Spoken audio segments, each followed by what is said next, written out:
Alléluia. Nous allons lire deux textes dans la parole de Dieu.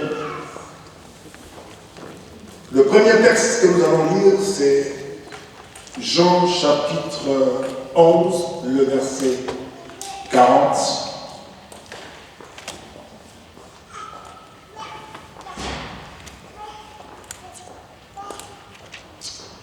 Et le deuxième texte que nous allons lire, ce sera le psaume 107, le verset 20.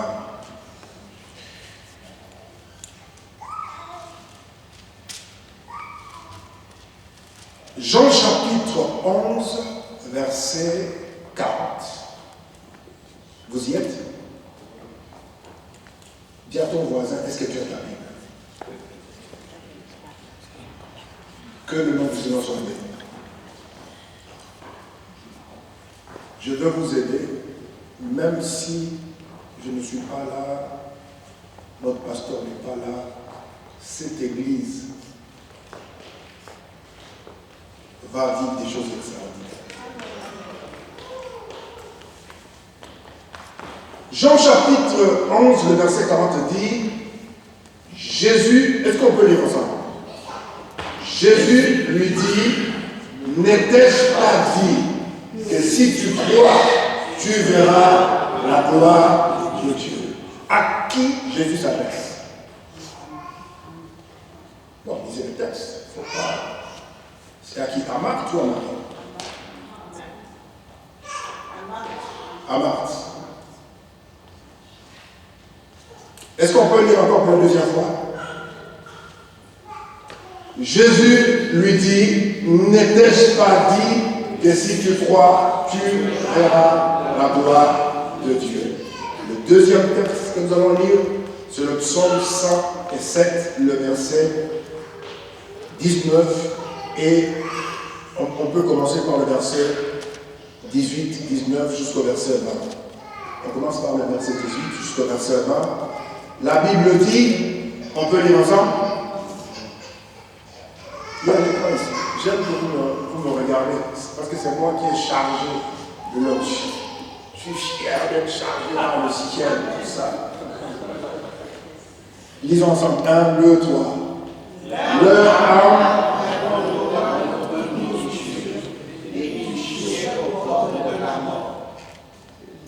dans leur détresse, ils prièrent à l'Éternel et il les délivra de leur angoisse. Il envoya sa parole et les guérit. Il les fit échapper de la fosse. Amen. On reprend le verset 18. Doucement. Écoutez, je suis en train aujourd'hui, je ne veux pas crier. Si je crie, je veux revenir encore. Je veux que chacun puisse vraiment comprendre pour que Dieu vous facilite la tâche, que vous puissiez opérer avec facilité. Je vous dis encore ce matin, je suis venu avec une option pour guérir les malades, chasser. Si vous avez des démons, les démons vont partir. Amen. La Bible dit, leur âme avait en horreur toute nourriture. De quelle nourriture? Est-ce que c'était seulement la nourriture physique? Mais je pense que c'était la nourriture spirituelle. Parce qu'il s'agit de leur âme. Leur âme avait en horreur toute nourriture et ils touchaient aux portes de la mort. Dans leur détresse, ils criaient à l'Éternel et il les délivra de leur angoisse. Il envoya sa parole et le guérit. Il le fit échapper de la fosse au lion. Est-ce que quelqu'un peut dire 3 fois Amen, Amen, Amen? Amen, Amen, Amen. Très cher Saint-Esprit, je te remercie parce que tu es présent. Et ce matin, nous allons expérimenter la puissance de Dieu au milieu de nous. Je me soumets à ton autorité, à ta sagesse, à ton amour. Ensemble, travaillons ensemble. pour que le nom de Jésus soit glorifié. Amen. Amen. Prenez place. Nous acclamons le Seigneur. Prenez place. Le premier texte que nous venons de lire, c'est dans Jean au chapitre 11, le verset 40.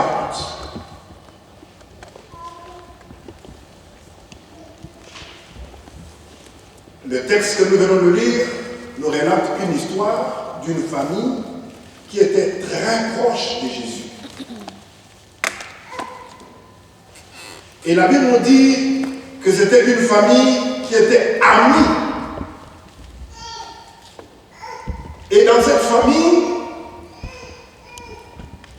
quelqu'un va tomber malade.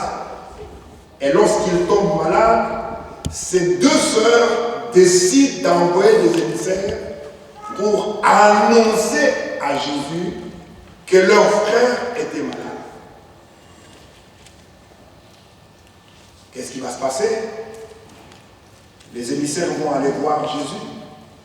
Ils vont lui annoncer la nouvelle. Et Jésus va leur dire, je prends note, allez-y, je veux venir. Premier jour, deuxième jour, troisième jour, pas de Jésus. Jusqu'à ce que la mort s'en suive, c'est-à-dire Lazare, non seulement il est mort, on a signé son certificat de décès, et puis on l'enterre. C'est 4 jours après que Jésus décide maintenant d'aller rendre visite à cette famille qui lui était proche. Et Jésus rencontre l'une des sœurs de Lazare.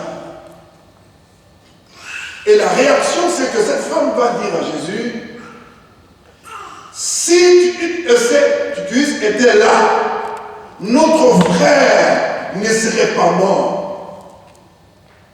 Jésus le regarde. Il dit, je suis la résurrection et la vie. Et cette femme répond à Jésus et dit, je sais que mon frère qui était malade, qui est maintenant mort, ressuscitera au jour de ton avènement, mais pas maintenant, parce que quand il était malade, nous avons envoyé des émissaires, mais tu n'es pas venu à temps au point où notre frère maintenant, non seulement il est mort, mais il est enterré et son corps est en décomposition.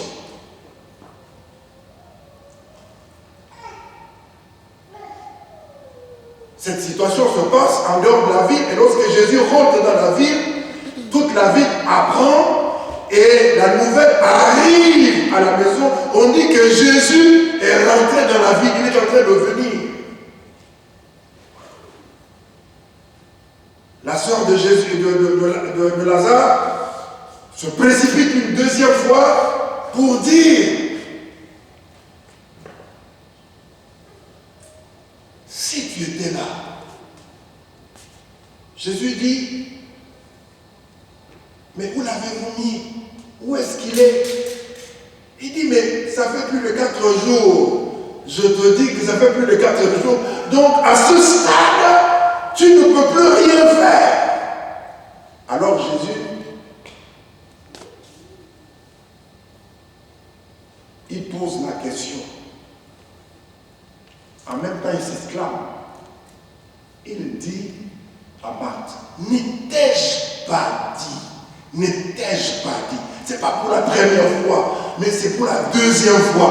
N'étais-je pas dit que si tu crois, la condition pour vivre l'impossible, c'est seulement de croire. C'est que moi je te dis que je suis la résurrection et la vie. Mon objectif ce matin,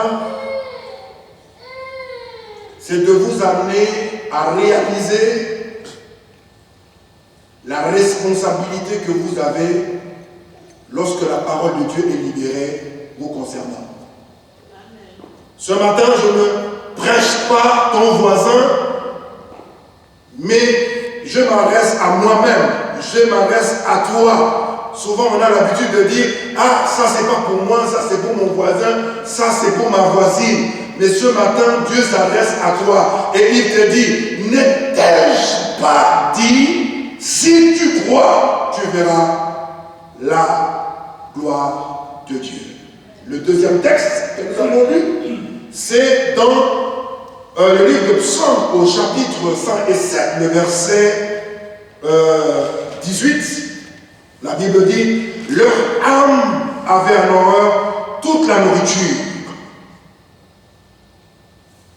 Et ils touchaient aux portes de la mort. Dans leur détresse, ils crièrent à l'Éternel. Et il les délivra de leur angoisse. Le deuxième texte, le premier texte, on voit une famille en souffrance. Ils avaient leur frère qu'ils aimaient, l'unique frère qu'ils avaient. Ils tombent malades. Ils envoient des émissaires pour aller annoncer à Jésus que leur frère était malade. Ils pensaient que Jésus allait venir rapidement résoudre ce problème. Jésus prend son temps. Leur frère mort et meurt, on l'enterre. Et Jésus vient après l'enterrement de leur frère. Et le deuxième texte, la Bible dit, nous parlons des enfants d'Israël en disant, leur âme avait en horreur toute nourriture. C'est-à-dire le problème était tellement profond que leur âme était en souffrance. Au point où ils ne pouvaient plus apprécier le goût de la vie. Ils avaient perdu le goût même de la nourriture. Lorsqu'ils mangeaient, la nourriture n'avait plus de saveur.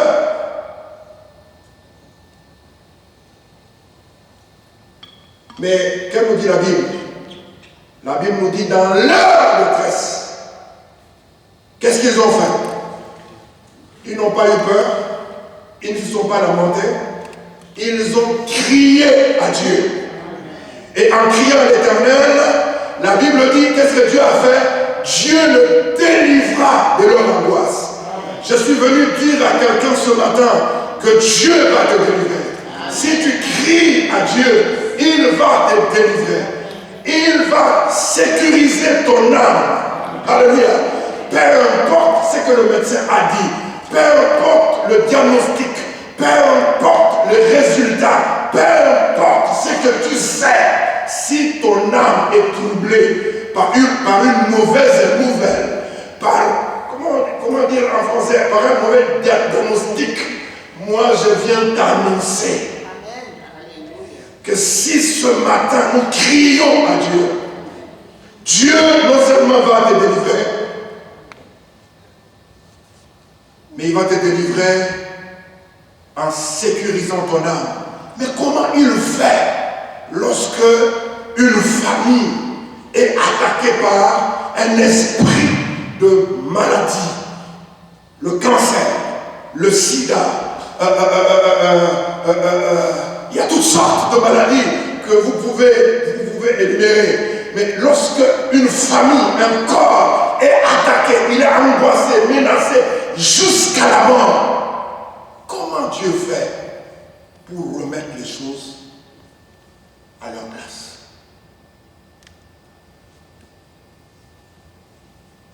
C'est là où mon message commence. Leur âme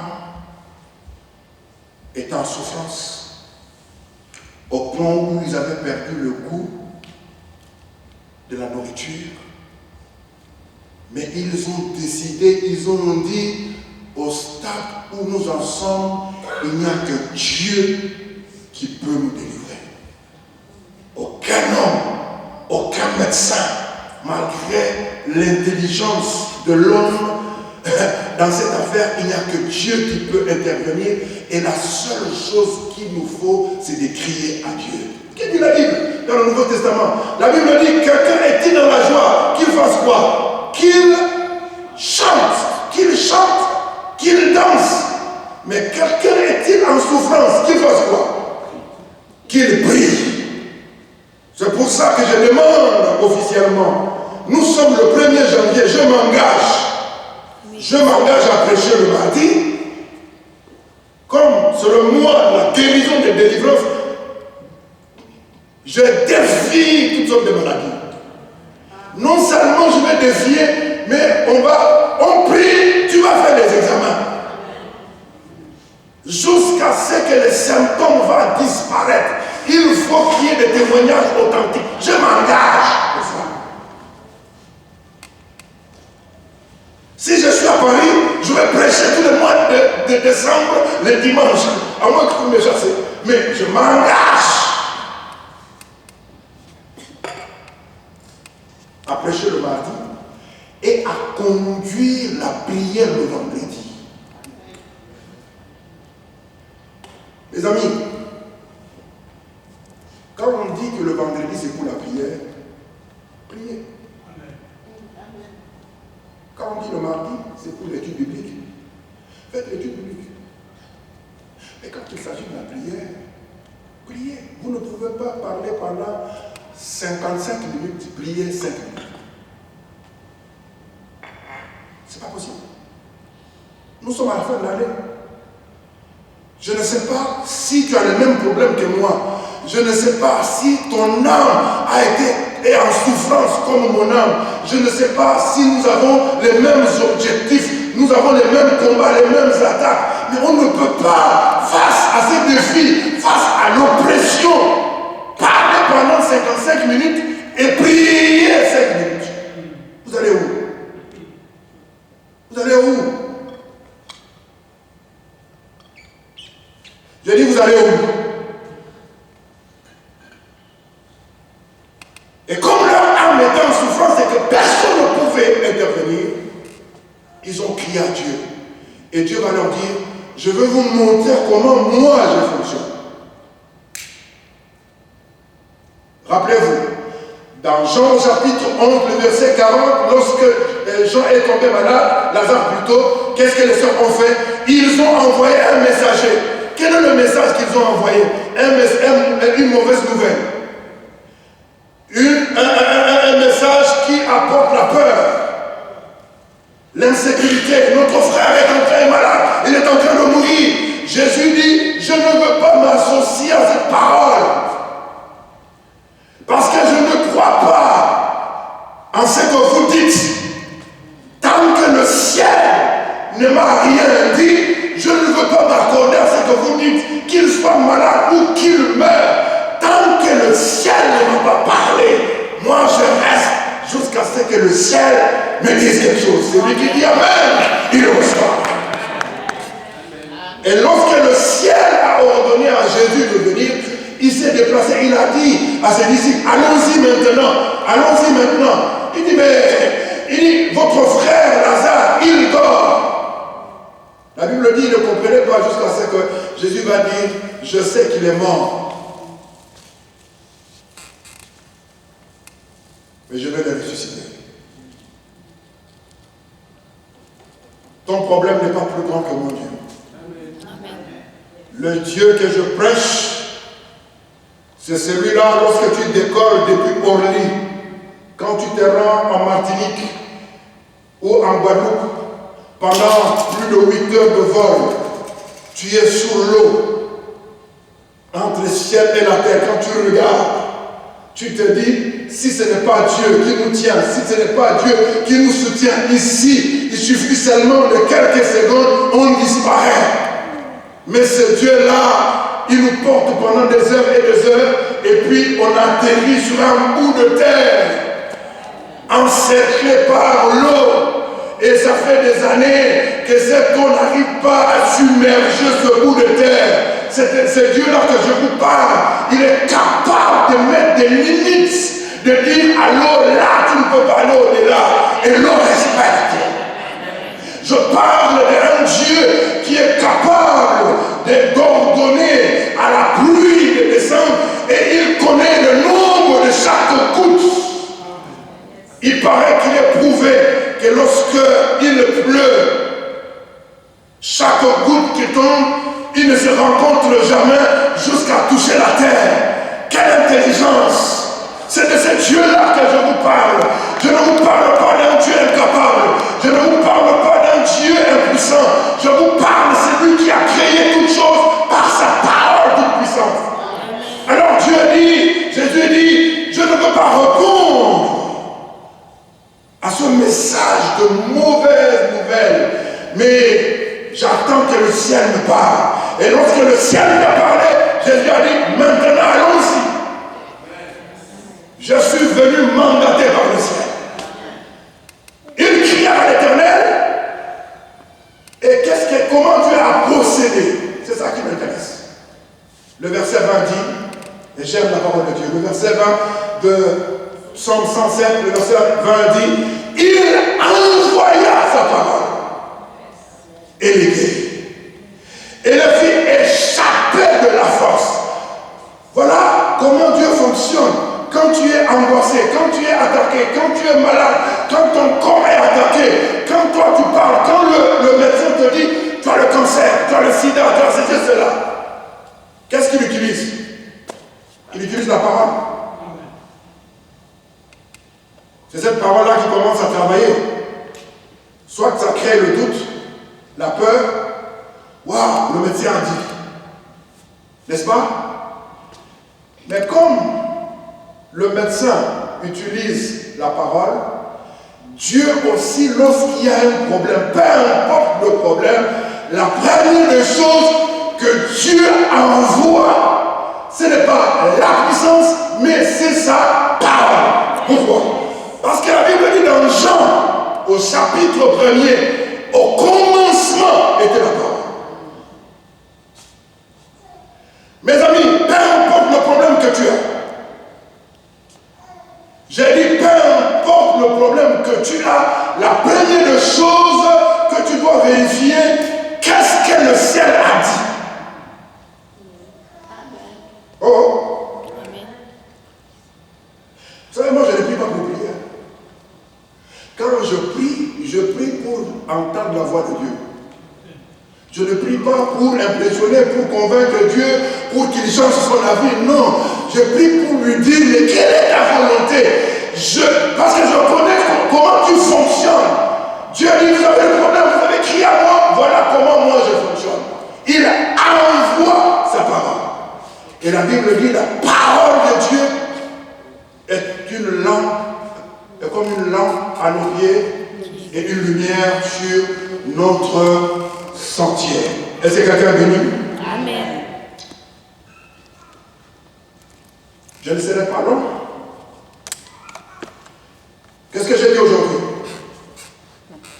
Le mode de fonctionnement de Dieu, lorsqu'on t'annonce, lorsque tu es attaqué, on t'a annoncé une mauvaise nouvelle, tu es malade, tu souffres. La première chose, ton âme est affectée. Tes émotions, tes sentiments, ta volonté est affectée. Ta volonté accepte ce que le médecin a dit. Ta volonté accepte ce que ton corps te dit. Mais entre ce que le médecin t'a dit, entre ce que le corps te dit, il y a un décalage parce qu'il y a un manque, il y a un déficit, parce que le ciel n'a pas encore parlé. Et souvent, lorsqu'on est attaqué comme ça, on a peur. On se tourne vers les hommes. On dit, mais on m'a dit que je suis malade, j'ai perdu mon travail, je suis menacé. Et qu'est-ce que l'on peut faire? Mais eux, ils ont pris une bonne résolution, c'est qu'ils ont décidé de crier à Dieu. Amen. Ma fille, je vais prendre l'engagement de diriger la prière le vendredi. Connectez-vous.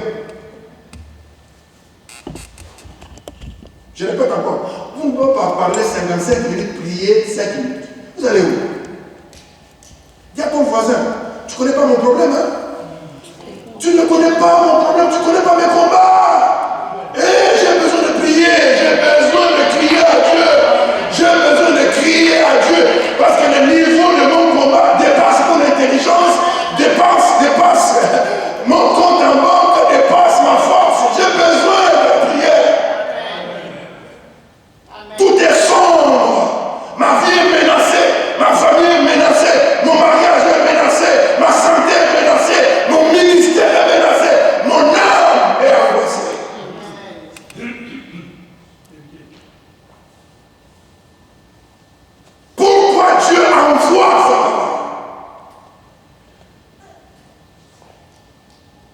chapitre 55, versets 10 à 11. C'est un enseignement. Je commence aujourd'hui. Demain, on rentre en 2025 dégagé. Amen. C'est-à-dire quand on se regarde, quand on se voit, c'est pour qu'on se retrouve quelque part pour siroter un petit café. On n'est plus au stade où on a déjà la ministre des Finances. Donc on se retrouve quelque part à l'hôtel criant pour siroter qu'est-ce que Dieu a fait dans ta vie. Oh, alléluia. Ésaïe chapitre 55, le verset 10 à 11.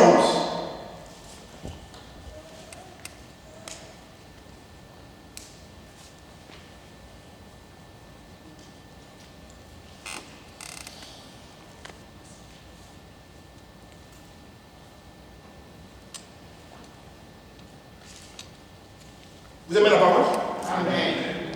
Il faut quitter le temps où les gens s'agitaient, ils tombent pour rien. Non. Il faut connaître la parole de Dieu. Il faut connaître comment Dieu fonctionne. Ésaïe chapitre 55, le verset 10 dit ceci. Comme la pluie et la neige descendent des cieux, et n'y retournent pas sans avoir arrosé, fécondé la terre et fait germer les plantes, sans avoir donné de la semence au semeur et du pain à celui qui mange. Vous n'avez pas remarqué qu'aujourd'hui on parle seulement de la nourriture. Votre âme a besoin d'être nourrie. J'ai dit, votre âme a besoin d'être nourrie et la parole de Dieu est une nourriture spirituelle. Le Saint-Esprit se nourrit de la parole de Dieu. Il y a beaucoup de gens qui ont le Saint-Esprit. Ça c'est moi qui utilise ce terme. Il est en train de maigrir parce que vous ne nourrissez pas de la parole. La parole de Dieu est une nourriture spirituelle. Alléluia. Sans avoir donné de la semence au semeur et du pain à celui qui mange. Ainsi en est-il de ma parole qui sort de ma bouche. Elle ne retourne point à moi sans effet. Dis à ton voisin, tu vois ton problème, pourquoi tu vas mourir? Tu vas mourir parce que tu ne veux pas te nourrir de la parole de Dieu. Beaucoup de gens, regarde ce verset, quand on vient devant Dieu, c'est bien. Mais laisse-lui le temps de te parler aussi. Parce que ce n'est pas ce que toi tu dis qui va changer quelque chose, mais un mot de sa part peut changer le cours de ta vie. Il dit, ainsi en est-il de ma parole qui sort de ma bouche, elle ne retourne point à moi sans effet, sans avoir exécuté ma volonté et accompli mes desseins. Je pensais que quelqu'un allait dire amen. J'ai dit, je pensais que quelqu'un allait dire amen. J'ai dit, je pensais que quelqu'un allait dire amen. Aujourd'hui, je veux m'adresser aux croyants qui ont pour base la foi en la parole de Dieu. Et Jésus comme leur Seigneur et Sauveur. Je veux m'adresser à vous. Il n'y a pas autre chose que Dieu nous a laissé que sa parole. Je dis, il n'y a pas autre chose que Dieu nous a laissé que sa parole. Et vous remarquerez qu'à chaque fois qu'on a commencé à prêcher ou à enseigner, il y a il y a une lourdeur. Les gens commencent à somnoler. Tu sens le corps prêt, tu as envie de dormir. Tu dis qu'il arrête, tu commences seulement à prophétiser. Même la prophétie ne fait que confirmer ce que Dieu a dit. Donc le diable, connaissant la puissance qu'il y a dans la parole, il vous permettra de chanter, de sauter, de crier, de se rouler par terre, mais lorsqu'on commence à vous enseigner la parole de Dieu, le diable dit, il faut que je les empêche de comprendre, de peur qui le croient et qui ne se convertissent. Oh, le changement est possible. J'ai dit le changement est possible. Dieu, le cœur de Dieu, Dieu a décidé dans son cœur de résoudre le problème dans cette église. Dieu a décidé de régler le problème que nous avons. Nos âmes souffrent.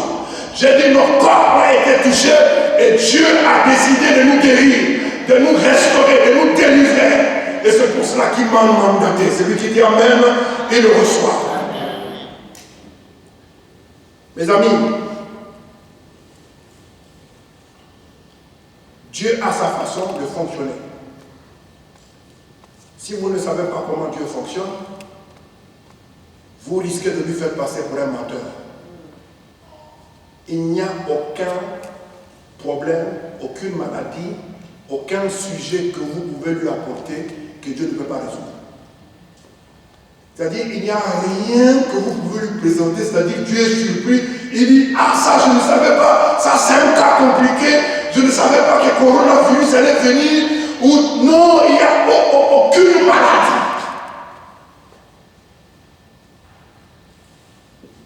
Ce que je veux vous dire, il est très important de comprendre qu'il y a un protocole divin. Un protocole divin en ce qui concerne la santé. Il y a un protocole divin qui concerne la santé. Et il est très important de comprendre ce protocole. C'est quoi ce protocole divin? J'ai pris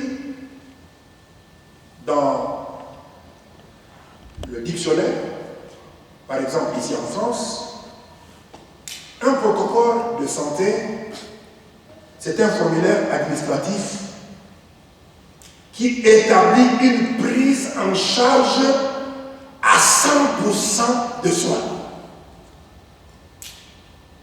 C'est important que je le dise. Je reprends. Un protocole, c'est un formulaire administratif qui établit une prise en charge à 100% des soins et des traitements liés à une maladie. Ces documents est établi par le médecin traitant et étudié par le médecin conseil de l'assurance maladie. Ça, c'est ici en France. C'est-à-dire, ce protocole, dans ce protocole, il est dit que tel cas, si telle personne s'est présentée, cette personne doit être prise en charge à 100%.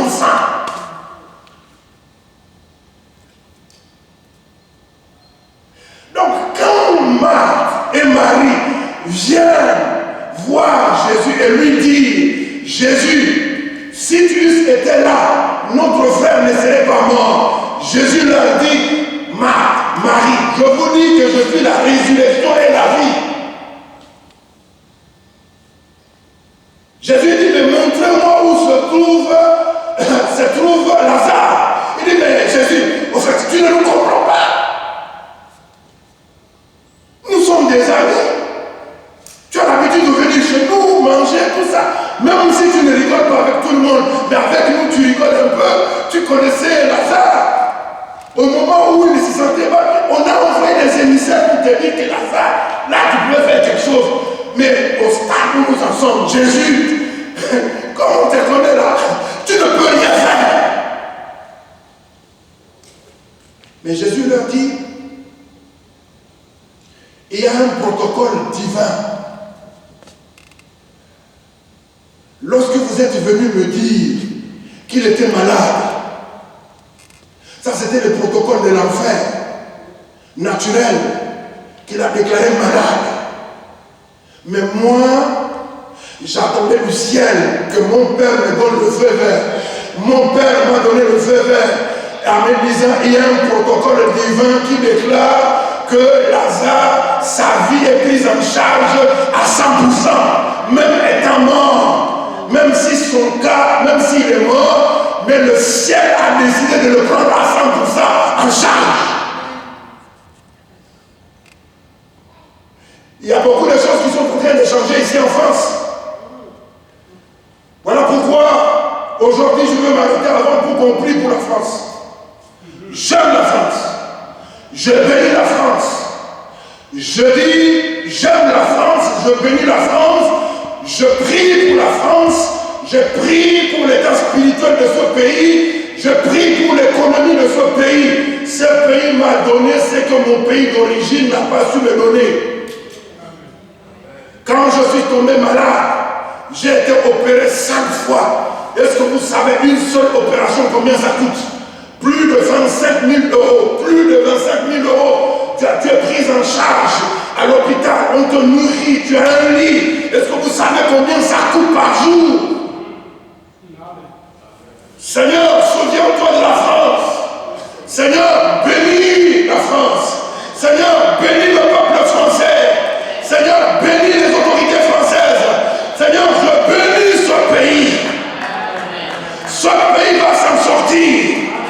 Je dis ce pays va s'en sortir parce que ce pays nous a accepté, ce pays nous a donné des papiers, ce pays est en bénédiction pour nous et je ne peux pas être ingrat, je ne peux pas cracher sur la France. Je suis fier d'être français. Je suis fier de porter le drapeau français. Où que je sois, je continuerai à prier pour ce pays. Lorsque tu arrives à la pharmacie et que tu es pris en charge à 100%, tu donnes seulement ta carte vitale et on peut te donner autant de médicaments. Mes amis, il y a un médicament que je prends un jour. Je n'avais pas le temps d'acheter. J'arrive au pays, je pars en pharmacie. Une boîte, c'était 200$, l'équivalent de 200 euros. J'ai dit, ça on me donne gratuitement. Je donne seulement ma carte vitale parce qu'il y a un protocole. Je suis venu à dire à quelqu'un ce matin, quand Jésus te dit, ne t'ai-je pas dit si tu crois. Il veut dire quoi? Ne t'ai-je pas dit si tu crois. Il y a un protocole divin qui a décidé de prendre ta santé à 100%. De prendre en charge, tu es prise en charge à 100%. C'est-à-dire, il n'y a pas quelque chose que tu peux présenter à Dieu, que Dieu dit, ça je ne peux pas régler. C'est pour ça que je parle à tout esprit de pauvreté. Je dis aujourd'hui, le ciel nous prend en charge. Je parle au cancer. Je dis, le ciel a décidé de nous prendre en charge. Je parle à l'esprit de mort, que tu es vaincu parce que le ciel a décidé de nous prendre en charge. Je parle à l'esprit de folie, que tu vas quitter ces lieux parce que le ciel a décidé de nous prendre en charge. Je parle à l'esprit de sida, tu vas quitter ce corps parce que le ciel a décidé de nous prendre en charge. N'oublie pas, en sortant d'ici, remets-moi l'histoire, c'est que je suis en train de dire, il y a un protocole divin qui me dit que mon cas est pris en charge par le ciel. Les femmes stériles vont mettre au monde. J'ai dit les femmes stériles vont mettre au monde. Le monde, les hommes stériles vont être touchés. Les paralytiques vont marcher. Les plaies vont sécher.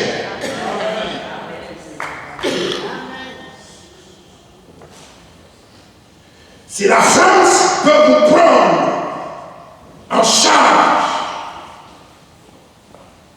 sur le plan de la santé à 100%, à combien plus forte raison le ciel? Mais quel est l'intérêt de ce protocole?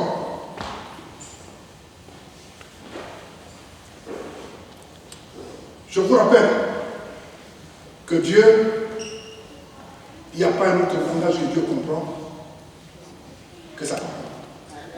Et Dieu n'agit jamais en dehors de sa parole. Lorsque Dieu parle, il est lié par sa parole. C'est pour ça que Dieu ne parle pas beaucoup.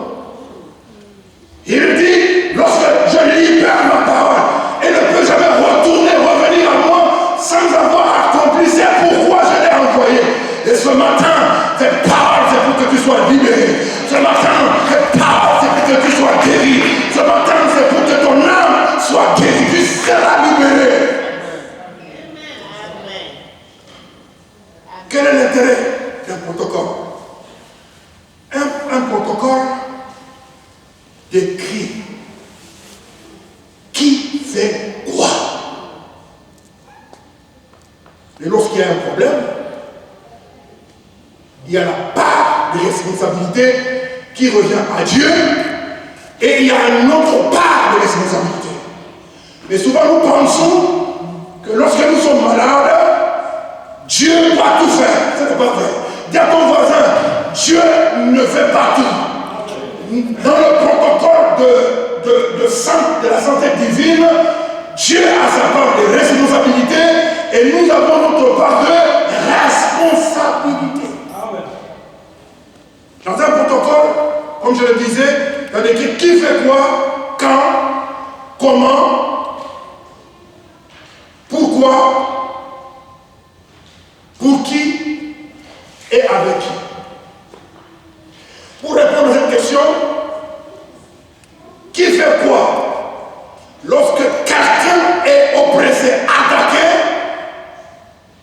et qu'il crie à Dieu, la responsabilité de Dieu, c'est de délivrer, c'est de sauver, c'est de guérir, c'est de sécuriser. Ça, c'est la responsabilité. Quand on parle du temps, n'est-ce pas? C'est-à-dire, lorsque tu crois, Dieu ne dit pas demain. Il dit, moi je ne me conjugue jamais au passé, mais je me conjugue au présent. C'est-à-dire, si tu crois maintenant, n'était-ce pas dit si tu crois. Il dit non, c'est ta fait une affaire de futur. C'est pas maintenant, quand tu reviendras là. C'est à ce moment-là que je verrai. Jésus dit, tu ne me connais pas, moi, ma petite. Vous avez habitué à faire la soupe, tout ça, les gaïgaï, les dongo, tout ça. Mais vous ne m'avez pas connu dans ma dimension de divinité. Vous ne savez pas qui je suis. Je suis la parole qui était au commencement. Je suis plus grand que Moïse. Je suis plus grand qu'Abraham. Je suis plus grand que le prophète Élie qui, par une prière, a fermé le ciel. Il a fait descendre le ciel, le feu du ciel. Mais moi, je suis plus grand que lui. N'était-ce pas dit si tu crois, tu verras la gloire de Dieu. Dans le domaine de la foi, le passé n'existe pas. Il n'y a que le présent qui existe. Si tu crois maintenant, tu peux être guéri. Si tu crois maintenant, tu peux être délivré. Si tu crois maintenant, ta vie peut changer. Je dis si tu crois maintenant, pas demain, pas après-demain, pas dans un mois, pas en 2025, maintenant, que le ciel s'ouvre pour toi. Je dis que le ciel s'ouvre pour toi et que la délivrance te localise, que la guérison te localise. Je dis bien que la restauration de ton âme te localise, que ton couple soit restauré maintenant. C'est la responsabilité de Dieu. C'est que moi je ne peux pas faire, lui peut le faire. Comment? Il n'y a que lui qui peut répondre. Pourquoi? Parce qu'il est amour. Parce qu'il est notre Père. Parce qu'il est un Dieu responsable. Pour qui? Pour nous, ses enfants. Il y a ton voisin, je ne suis pas n'importe qui. Mon Père est le Créateur. Je dis mon Père est le Créateur. C'est lui qui a créé le ciel et la terre. Il n'y a rien qui le surprend. Il n'y a rien qui soit impossible pour lui. Il est capable même de créer des gens en bonne santé. Il est capable. Avec qui? Mais Dieu ne fera rien sans ta foi. C'est pour ça que je prêche. C'est pour ça que je transpire. Pour vous expliquer. Dis à ton voisin, il y a un protocole divin qui garantit ma santé à 100%. Le ciel me prend en charge. Le ciel me prend en charge. Est-ce que quelqu'un peut se lever? Levez-vous un petit peu là où vous êtes. Secouez-vous un petit peu. Le ciel me prend en charge. Ma santé est prise en charge. Mon mariage est pris en charge. Mon travail est pris en charge. Mon ministère est pris en charge. Mon âme est prise en charge. Mes émotions, mes sentiments sont pris en charge. J'avais tout de mémoire, mais le ciel a décidé de me prendre en charge. Je suis en train de m'en sortir, pas demain, mais maintenant. Est-ce que tu peux prier un petit peu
Libra Soko Broketeria, les Breseke. Si tu ne pries pas, ce n'est pas mon problème.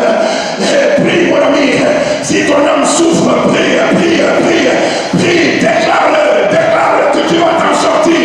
Tu vas t'en sortir parce qu'il y a ce qu'il faut pour que tu puisses t'en sortir. Il y a ce qu'il faut pour que tu sois restauré. Il y a ce qu'il faut pour que tu sois délivré. Est-ce qu'on peut acclamer le Seigneur?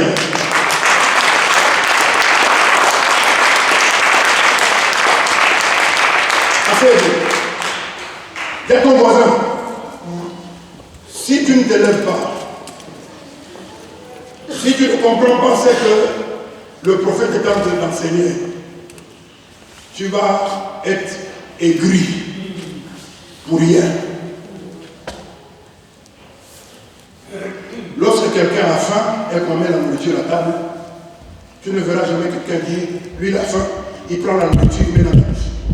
Il va prendre la nourriture, il va mettre ça dans sa bouche. Et ici, chacun de nous a son cas. C'est-à-dire, lorsque je prêche, je vous explique comment ça se passe. Dieu ne règle pas, tu pries, Dieu va toujours envoyer une parole. Et le diable connaît ce principe. C'est comme ça, lorsque Jésus, il finit de se faire baptiser, poussé par le Saint-Esprit, 40 jours dans le désert. Est-ce que le diable est venu avec la nourriture? Le diable est venu avec la parole. Le diable connaît la puissance de la parole. Même quand vous allez faire garder des affaires, avant de faire quoi que ce soit, il parle, il invoque, il fait des incantations. Les hommes mystiques connaissent le pouvoir que dans la parole, sauf les chrétiens. Ils passent leur temps à regarder Hollywood, regarder, je ne sais pas, Netflix. Toutes les séries qui ont commencé, mais la parole, dès qu'ils commencent avec la parole, ils ont sommeil, c'est la lourdeur, ils veulent dormir. Le diable peut te détruire. Et c'est quelqu'un qui peut dire Amen. Je veux te dire, mon ami, la responsabilité de Dieu est de libérer la parole. Comme il a fait dans le psaume 117, le verset 20, il envoya sa parole. Aujourd'hui, Dieu va parler sur ta situation. Je dis aujourd'hui, il y a une parole spéciale que Dieu t'envoie pour restaurer ta vie, pour restaurer ta santé, pour restaurer ta famille, pour guérir ton âme. Il y a une parole venue du ciel. Aucune force, aucun démon ne peut contrecarrer comme il avait fait avec Daniel. Aucun démon ne va contrecarrer cette parole. Aucune force ne va empêcher Dieu de te parler. Dieu va te parler concernant ta situation. Et cette parole, lorsque Dieu envoie sa parole, il est important de noter que son esprit, lorsque Dieu libère sa parole, son esprit et sa vie accompagnent cette parole. C'est important ce que je dis.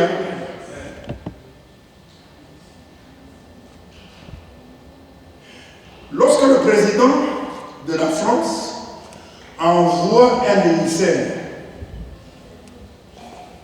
avec un message vers son homologue, c'est-à-dire un autre président,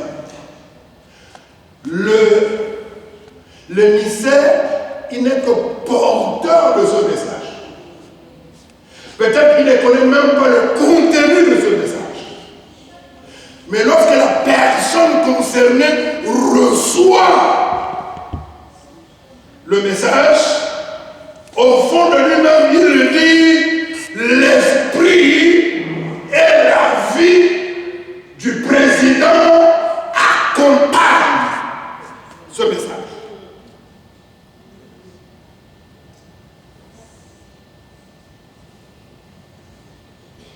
Donc lorsque Dieu, tu as un problème, tu cries, Dieu libère sa parole, mais il ne libère pas sa parole en l'air comme ça, comme les gens. Les gens, ils sont trop légers. Lorsque Dieu libère sa parole,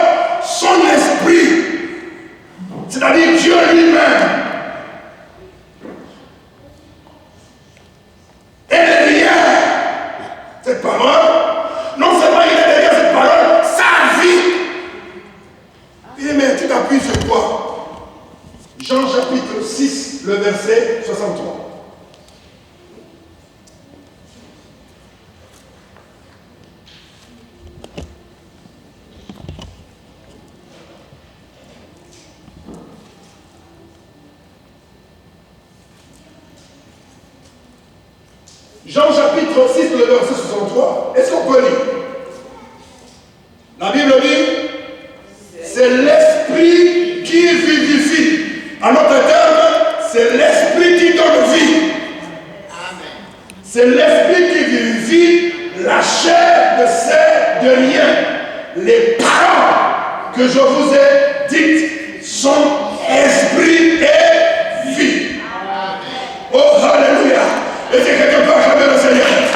J'ai dit, c'est quelqu'un peut acclamer le Seigneur. J'ai dit, c'est quelqu'un peut acclamer le Seigneur. J'ai dit, c'est quelqu'un peut acclamer le Seigneur. J'ai dit, c'est quelqu'un peut acclamer le Seigneur. Je te dis que tu ne mourras pas. J'ai dit, tu ne mourras pas. 2025, nous allons rentrer dans 2025.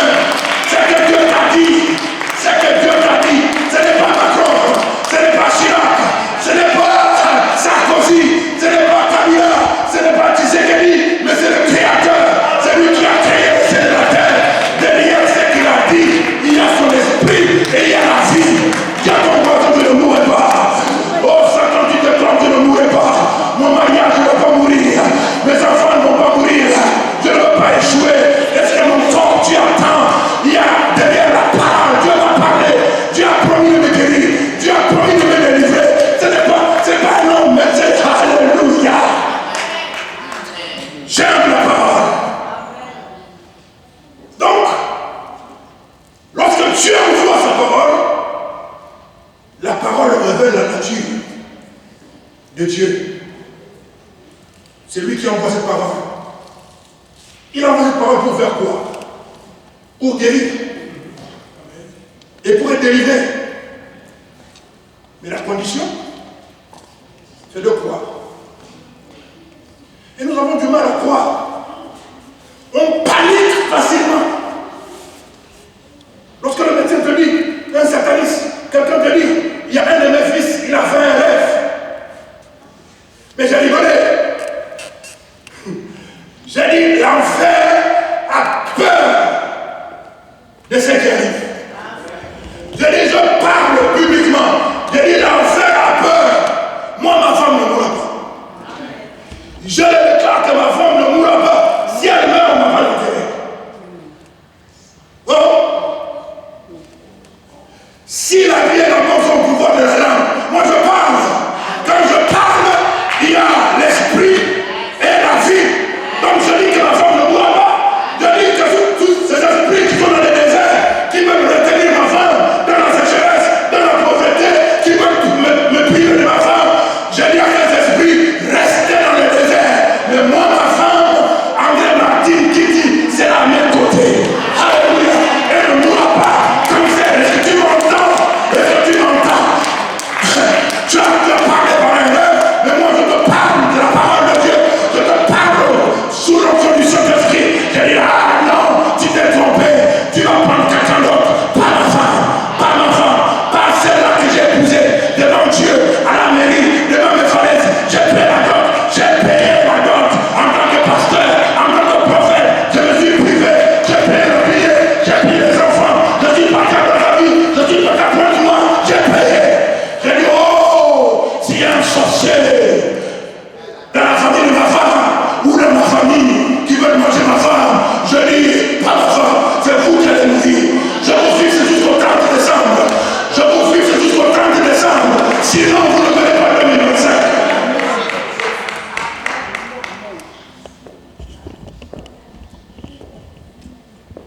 Si ton âme n'est pas en souffrance, moi, mon âme est en souffrance parce qu'on veut me voler ma femme. Et je suis en colère.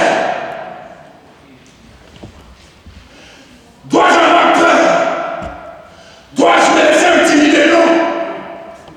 Je commence à chercher comment Dieu opère, comment il fonctionne. Alors quand je prie, je ne prie pas pour prier, pour dire que j'ai prié 1 heure, 2 heures, 3 heures, non. Je prie pour dire à Dieu, on a dit, les gens ont vu. Mais qu'est-ce que toi tu dis?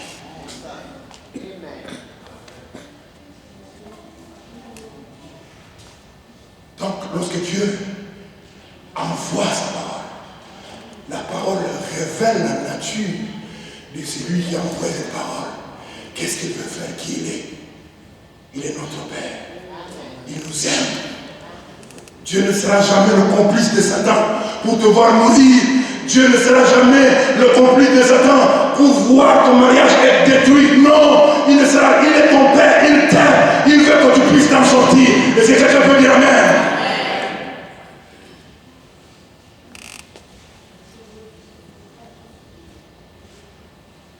Cette parole nous révèle la nature de Dieu lui-même, et les paroles qu'il envoie sont porteuses de sa volonté, de sa volonté. Pauvre diable, est-ce que tu connais la volonté de Dieu? Tu connais la volonté de l'enfer, des sorciers? Vous vous êtes réunis pensant que vous allez finir avec ma vie, mais quelle est la volonté de Dieu? La volonté de Dieu, il dit, je ne mourrai pas, mais je vivrai et je raconterai les merveilles de Dieu. La volonté de Dieu, c'est que mon âme, que je puisse réussir, comme mon âme prospère. Quelle est la volonté de Dieu? Que 1000 temps par an à droite, 10 000 à ma gauche, je ne serai jamais atteint de mes yeux. Je ferai la rétribution des méchants. Ils viendront par un seul chemin, mais ils s'enfuiront par des chemins. Ils viendront par un seul chemin pour s'attaquer à ma santé, pour s'attaquer à mon âme, pour s'attaquer à mon ministère. Mais je dis, la puissance de la parole, la puissance de la parole va mettre la confusion dans leur temps.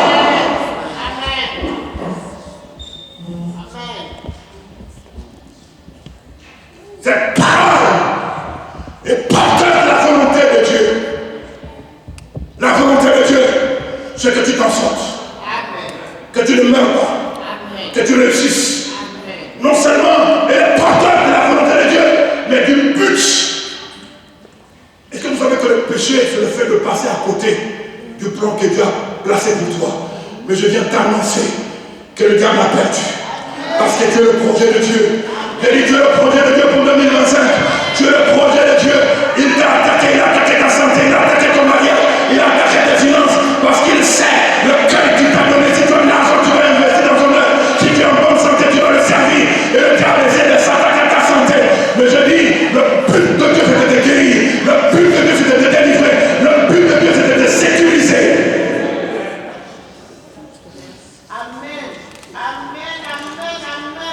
C'est dans sa nature, son désir, son amour et sa puissance.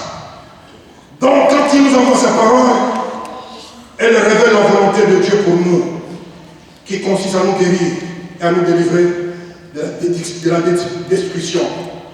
Quand je pense à la parole de Dieu, je réalise que Dieu est lié à sa parole. C'est-à-dire Dieu et sa parole ne fait qu'un. Je finis par là ce matin. Je continue le mardi. Je veux continuer pendant quelques minutes. Écoutez-moi, le Dieu que je sers est vivant. Les gens ont comploté contre moi. J'avais confiance. Je pensais que je pouvais compter sur leur prière. Mais l'expérience que j'ai appris à compter sur Dieu et sur moi-même. Mes amis, ne baissez pas les bras. Ne laissez personne prier pour vous. Ce n'est pas de l'orgueil. Même si les autres prient pour vous, mais vous devez vous prendre en charge vous-même. Le Dieu que je vous prêche, ma Bible à moi me dit, lorsqu'il envoie sa parole, non seulement son esprit et sa vie, et derrière accompagne cette parole révèle sa volonté, son but, sa nature, son amour, sa puissance. Mais dans Nombre, au chapitre 23, le verset 19, je finis par là et puis on va prier. Dis encore à ton voisin, écoute, ne termine pas cette année, ne prie pas pour prier. Tant que Dieu ne t'a pas parlé, n'arrête pas de prier. J'ai dit, tant que Dieu ne t'a pas parlé, tant que tu n'as pas une parole sur laquelle tu dois t'appuyer, n'arrête pas de prier. Nombre chapitre 23, je commence à partir du verset 19 jusqu'au verset 20.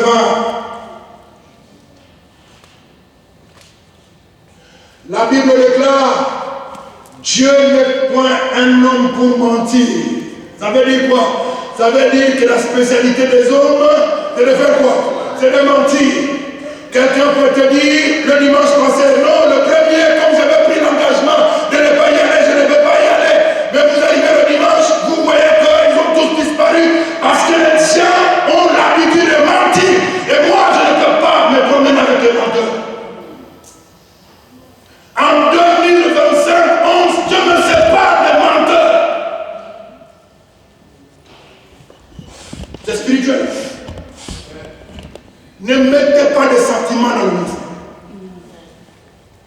Sinon, vous allez perdre votre vie. Je sais de quoi je parle, j'ai plus de 40 ans. Dieu n'est pas un homme pour mentir. Répétez après moi que tout homme soit reconnu pour menteur. Et que seul Dieu soit reconnu pour vrai. Donc, ton médecin, c'est un menteur. C'est que le professeur t'a enseigné, c'est des mensonges. C'est que ton mari te dit, il peut te mentir. C'est que ta femme t'a dit, il peut mentir. Mais le Dieu que je prêche, lui, quand il parle, il ne ment pas. Quand il parle, il ne ment pas. Il n'est pas un homme. Je dis, il n'est pas un homme. Même si les circonstances sont contraires, tant que Dieu t'a parlé, crois en cette parole. La Bible dit, ni fils d'un homme pour se répartir sa vie. Si le père ment, le fils a la même nature. Ce qu'il a dit, y a-t-il quelqu'un dans cette salle à qui Dieu a parlé? Pourquoi vous ne réagissez pas? Y a-t-il quelqu'un dans cette salle à qui Dieu a parlé? Dieu t'a parlé par une vision, Dieu t'a parlé par une prédication, Dieu t'a parlé par une prophétie, Dieu t'a parlé pendant que Dieu t'entend. Y a-t-il quelqu'un dans cette salle à qui Dieu a parlé? Si Dieu t'a parlé, tu ne mourras pas sans que ta parole ne puisse s'accomplir. Ce qu'il dit, Dieu ne le fera-t-il pas? Ce qu'il a déclaré, ne l'exécutera-t-il pas? J'ai fini pour ce matin.